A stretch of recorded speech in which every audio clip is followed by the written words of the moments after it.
Hello and welcome to the MDS podcast, the official podcast of the International Parkinson and Movement Disorder Society.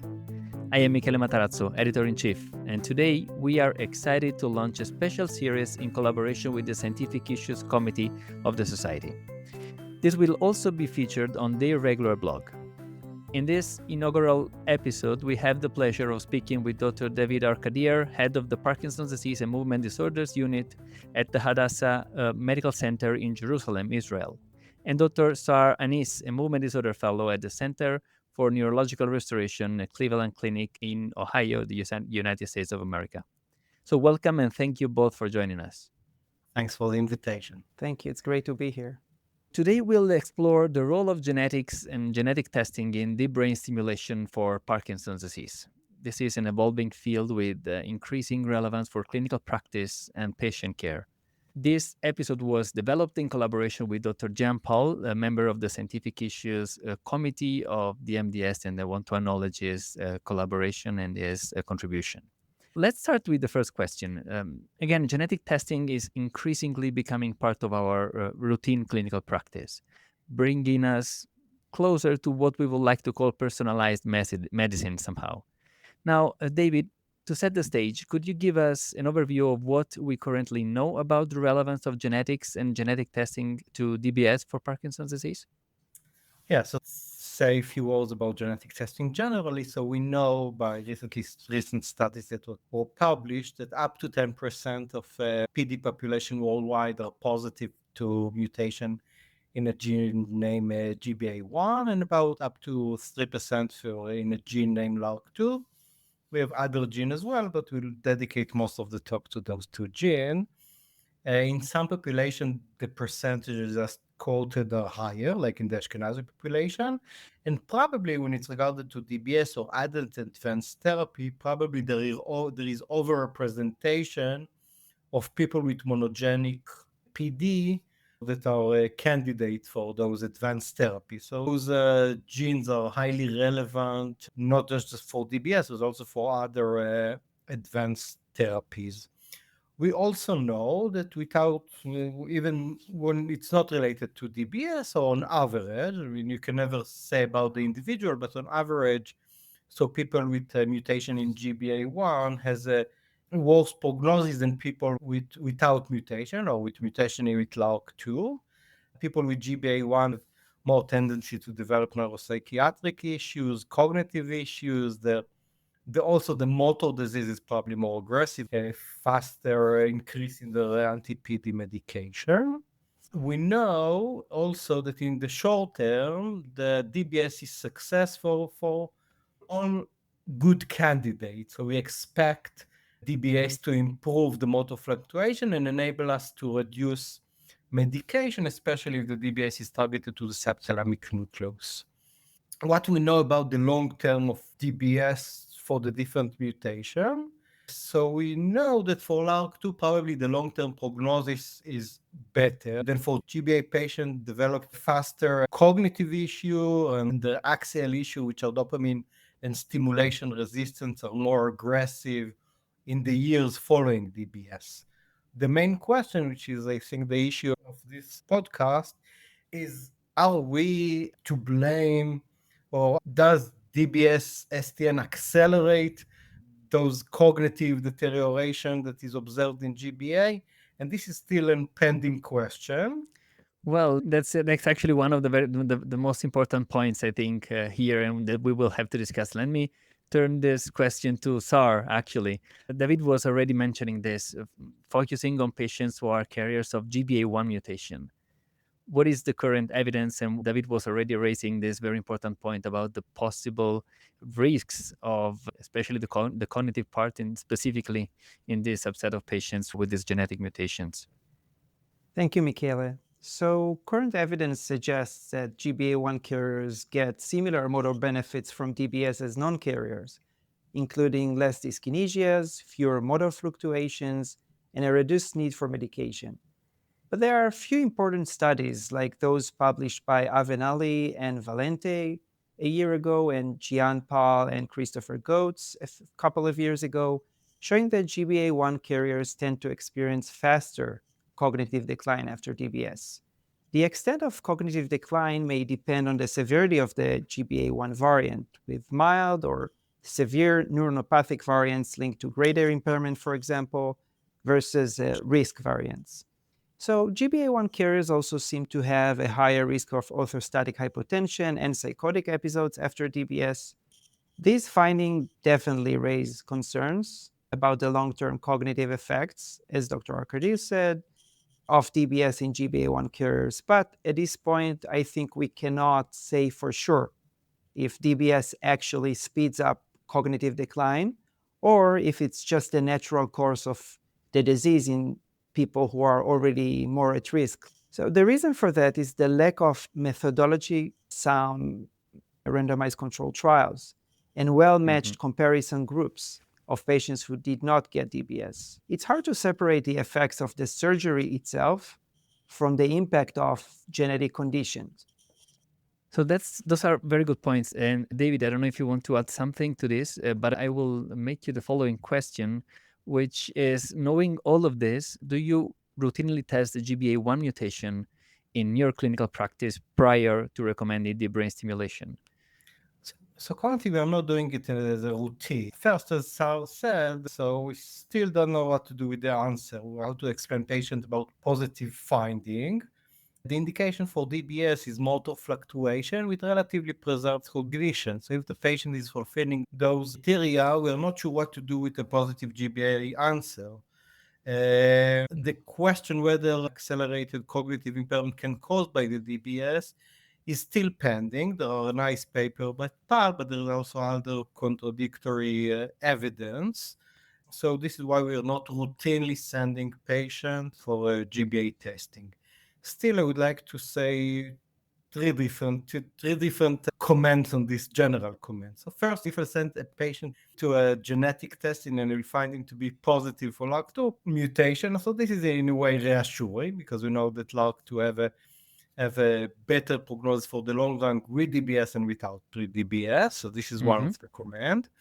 The second, so still I think GBA can be incorporated in our decision when you have a borderline cases, like people with a borderline age, people with individual with borderline cognition, when you're not sure whether to recommend an operation or not. So maybe GBA can be included because you know that maybe people with GBA will deteriorate with or without the DPS, and maybe it's the risk for the operation is not justified.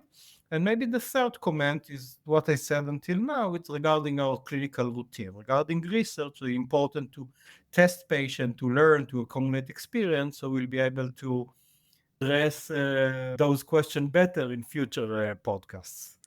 Great. And actually, getting back to not the future podcast, but to previous podcasts, Sar was mentioning before the paper published by Avenali and colleagues and with Nensa Maria Valente.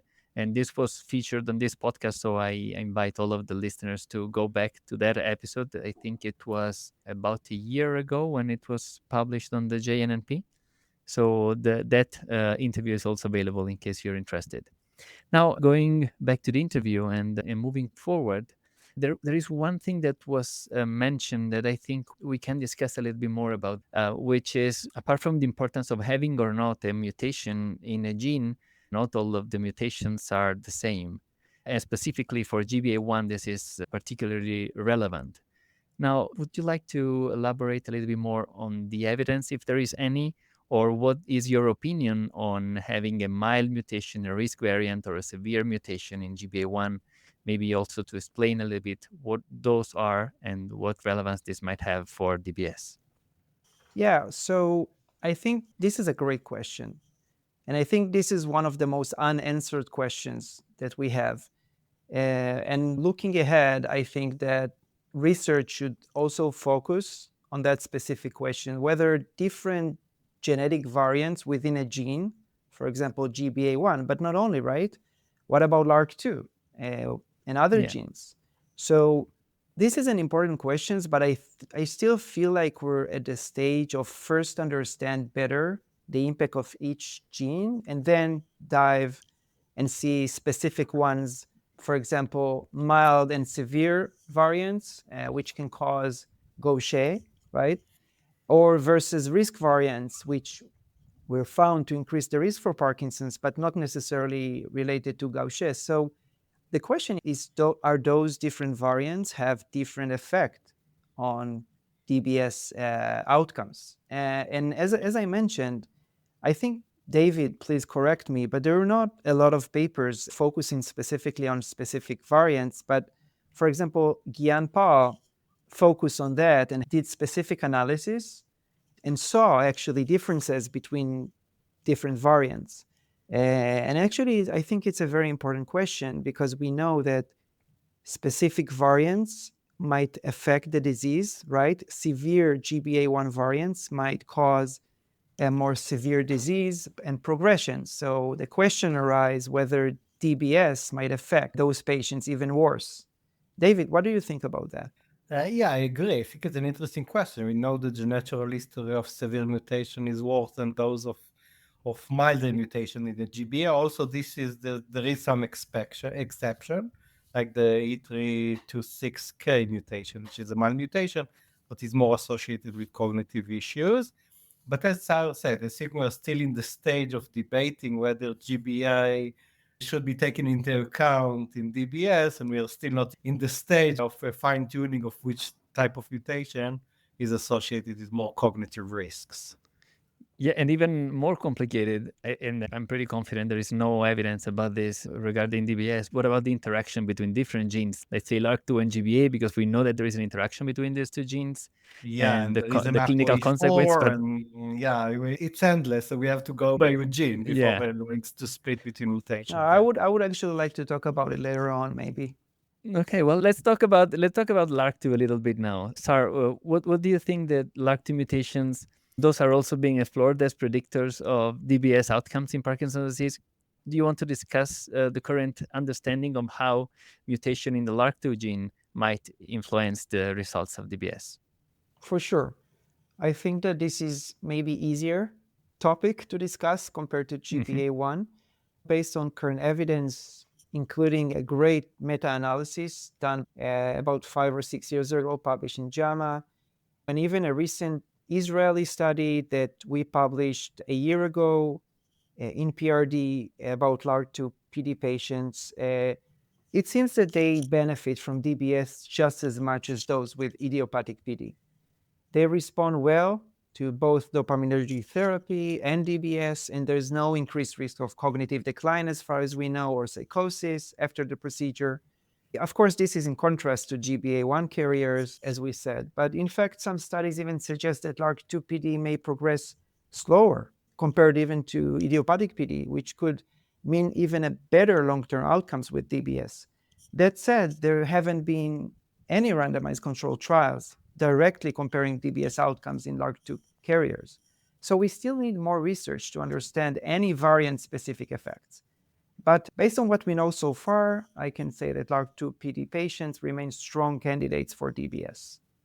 Great. And David, what do you think about this? You agree with this? Yeah, I generally agree. I think with the LARC2, it's simpler. The overall the disease is more benign. So if you operate them at the stage that they need operation because of motor fluctuation, probably they have more Hmm. years to benefit from the operation. There are evidence here for there, here and there. I agree with Sarah, there's nothing methodologically constructed, but that probably the benefit is lasting for longer, and then it's reassuring when you start with LARC2. Well, now let me ask another question, which is what are some of the ethical and clinical challenges in integrating genetic testing into the decision making during the whole process of suggesting DBS for a specific patient?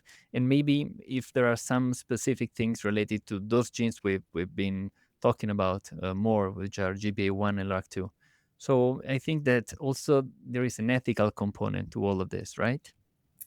Yeah, I think the main ethical issue is that we don't know. We have a question that it's there on the table. We have an elephant in the room, and we don't have an answer how to refer. So should we refer patient to gene testing when we don't know sure yet what to do with the results? How much data? How much we should share with the patient when we are ourselves are not aware of the evidence? This is, I think, the main issue. I will say that personally, I'm trying to openly discuss patients and to let them know that the question is on the table. But it's also ethically easy to give the patient all the information and to expect him to be opinion about whether to go to the operation or not, and just to forget our role that we have to, in the end, to give some recommendation. We are the treating physician. We know the limitation of existing data. We know the natural history of the disease. When you have patients, in most cases, we know we can see how aggressive is PD.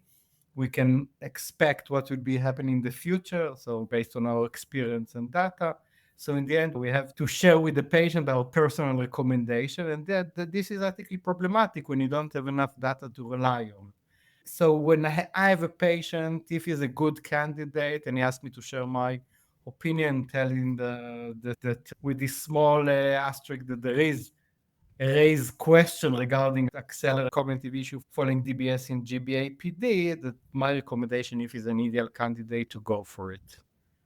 But you will still disclose to the patient that there might be some suggestion in literature that this might accelerate the cognitive process, Yeah, or I share it with the you share patient. it. Okay. Each patient want to hear, some Yeah, yeah, yeah. patient to be discuss it more, some patient just asking for a personal opinion. But yeah, I will always share if the patient is known the genetic status. And as you said, today many of the patients know their genetic status.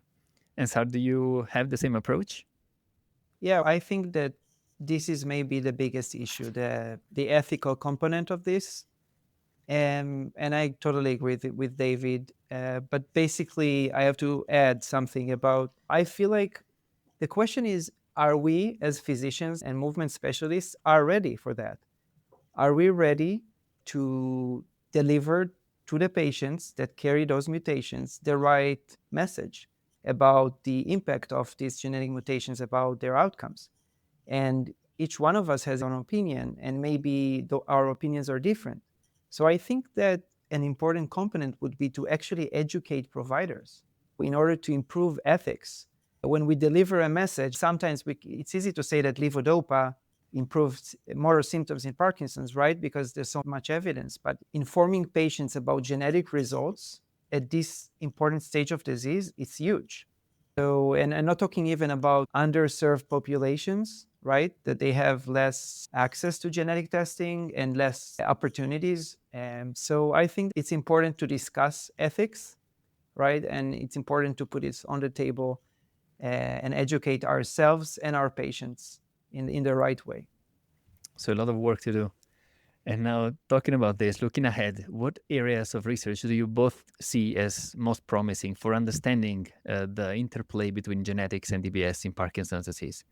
David, you maybe want to start with Yeah, that. so I would say that now when we operate a patient, usually those are patients are cognitively fine with motor fluctuations. So in the majority of cases, the life expectancy is decades. So, and we still, they can live 20, 30, even in some gene mutation, even more after the procedure, and still 30 years after using STM-DBS, and many years of experience with continuous dopaminergic therapies that were more experience in Europe and a bit less in the States, but still more than a decade of experience in the States. We still today don't know what is the best way, what is the best advanced therapy, or maybe it's a conservative therapy to keep our patient mobile for as long as we can, and we speak about decades, and to give them the best chance to keep their cognition for as best as they can. So it's still an open debate. It's still an open issue after so many years of using those advanced therapies. And now with the new guy on the block, which is the foslevodopa, foscarbidopa, so this question is even becoming more harder. So I think as a community of the MDS, we have to establish a line of research, a collaboration, to try to methodologically and systematically accumulate data that will answer those questions in patients with GBA1 or without GBA1 mutation. So this is an open question generally, and of course, when you come to a genetic background, so it's become even more complex. All those data have to be accumulated. This, I think, the long way is the only way in the end. And Sar, what do you think? So what David was mentioning that we have to reshape the whole scenario of how we approach the advanced therapy for Parkinson's disease patients in a more personalized manner, right? Not only genetics, also the clinical situation, maybe other biomarkers that could be interesting. So, what do you think of all of this, and obviously more specifically of how the genetic will impact these decisions? Right. So, a few things to say. First, I think we need some long term cohort studies. It's very hard to do a randomized control study regarding DBS and genetics, but we do need more, as David said, multi center studies tracking Hmm. patients with GBA1, LARC2, etc. So, this is very important. And I think we're trying to do that.